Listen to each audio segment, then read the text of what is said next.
So given that counterterrorism kind of runs into issues of privacy, is there a point where you would say that you'd be willing to compromise a little bit of those privacy rights? Is there like a human life Right. point? There's a great description of this in the Suicide Pact by Judge Napolitano. And we've always had this question of whether you can trade some liberty for security. You know, and Franklin says if you trade liberty for security, you'll have neither. The way Napolitano puts this is he tries to define rights different than services. The government providing you a service, the national security apparatus or the intelligence agencies, they're providing you a service. So your security is a service, whereas your right to privacy is a right. He argues that they're two fundamentally different things and you can't exchange a right for a service, and that it's a false trade and you should never do it. I would say that when you look at danger and national protection, that there is a little bit of difference between those who are here and those who are not.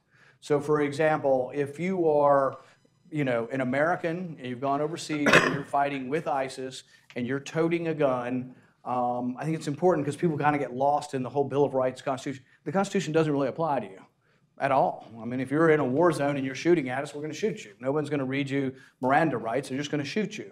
So there is a difference between the war zone. It becomes a little more complicated, though, that let's say you're al-Awlaki.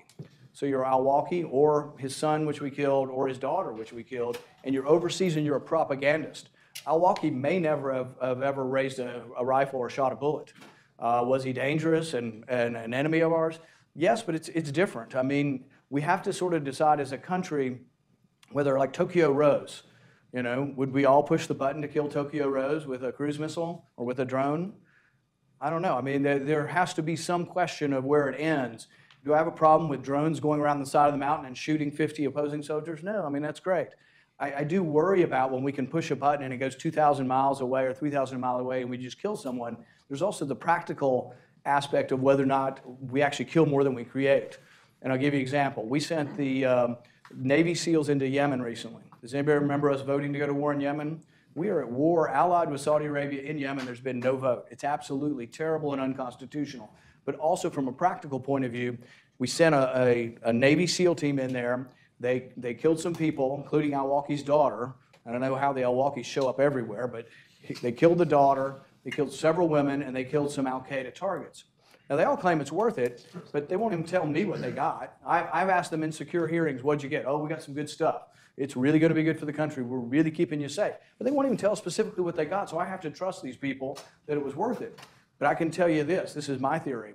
If you live in Yemen, my guess is you heard about the night the Americans came, and that they will talk about it for 1,000 years, and they will talk about the fact that they came and killed everyone in the village. I don't know if they killed everyone, but they did kill several of the women, several of the kids. It's hard on our soldiers. I got 3 nephews who are in the armed services. I don't blame our soldiers, but I do blame our politicians for putting our soldiers in a situation like that. But I promise you, for 1,000 years, they're going to talk about it. What's the other thing they're going to talk about in Yemen for 1,000 years? They're going to talk about how the Saudis came with American bombs and American guidance technology, and they bombed a funeral procession, and they killed 150 people, and 500 people were wounded.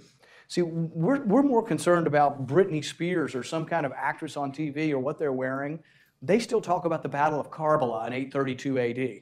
I mean, these people have a long history. They're not going away. They live there. And one of the most famous comments over there is, you guys have the watches, but we've got the time.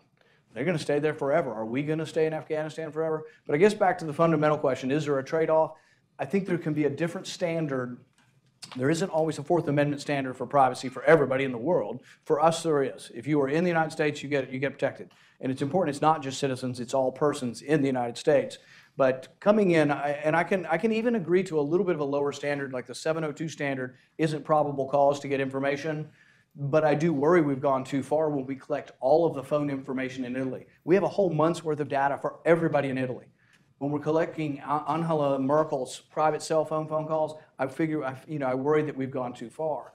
When we have billions and billions of phone calls stored in Utah desert of Americans' data, I worry that we've gone too far.